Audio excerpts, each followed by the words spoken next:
Hello everyone, আমি পৌশালী চলে এলাম আজকের প্রথম ভিডিও নিয়ে। প্রথমেই বলি সকলকে ভেরি গুড মর্নিং। আশা করছি আপনারা সকলে খুব ভালো আছেন।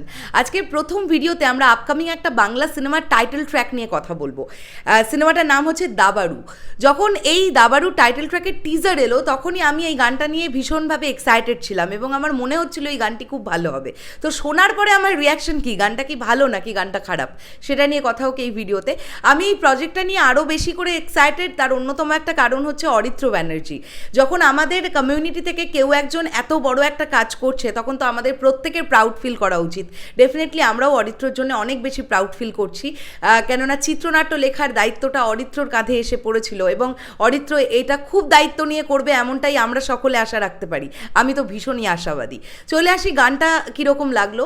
এই গানটি গেয়েছেন রূপম ইসলাম, গানটির কম্পোজ করেছেন বনি চক্রবর্তী এবং লিরিক্স লিখেছেন মঙ্গলদীপ চাঁদ। এই গানটার সবথেকে ভালো আমার যে বিষয়টা লাগলো, গানটা প্রচণ্ড ইন্সপায়ারিং একটা গান।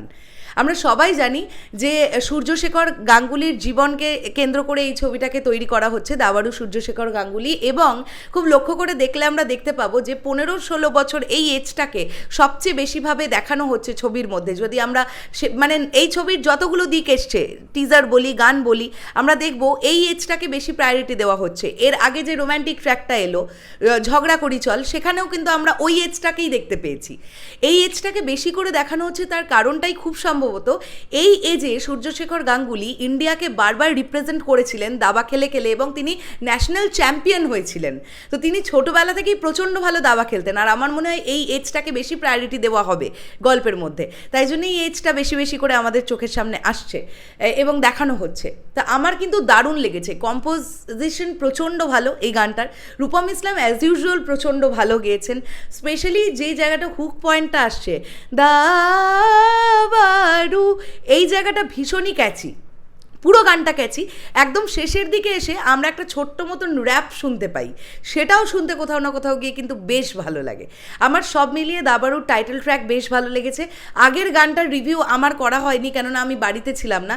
আগের গানটাও আমার খুব ভালো লেগেছিল। আগের গানটা আমাদের খুব কাছের এক ভাই মৈনাক গেয়েছিল, ঝগড়া করি চল, গানটাও খুব সুইট একটা গান ছিল।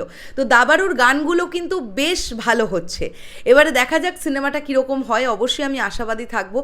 ন্যাচারালি তো আমাদের বাংলায় স্পোর্টস গেম নিয়ে সিনেমা খুব একটা হয় না, আমরা তো হতে দেখি না। তো সেখান থেকে দাঁড়িয়ে উইন্ডোজের এরকম একটা প্রচেষ্টা, এবং উইন্ডোজের প্রচেষ্টা কখনো খুব একটা ফেলিয়ার হয়নি, আমরা দেখতে পাইনি। তো অবশ্যই 10th মে এই ছবিটা আসছে, আপনারা সকলে হলে গিয়ে দেখুন। আমার মনে হয় আমাদের সবার এই ছবিটা ভীষণ ভালো লাগবে। এবং ঋতুপর্ণা সেনগুপ্ত, কৌশিক সেন, চিরঞ্জিত চক্রবর্তী, দীপঙ্কর দে, বড় বড় অভিনেতা অভিনেত্রীরা কাজ করছেন এই ছবিতে। অবশ্যই আমি আশাবাদী এই ছবিটাকে নিয়ে। তো টাইটেল ট্র্যাকটা আমার বেশ ভালো লেগেছে। আপনাদের কেমন লেগেছে যারা যারা শুনলেন অবশ্যই কমেন্ট করে জানান। শেষ করলাম ভিডিওটা, দেখা হচ্ছে আবার খুব শিগগিরই। তাহলে এখনের জন্য সকলকে বললাম টাটা।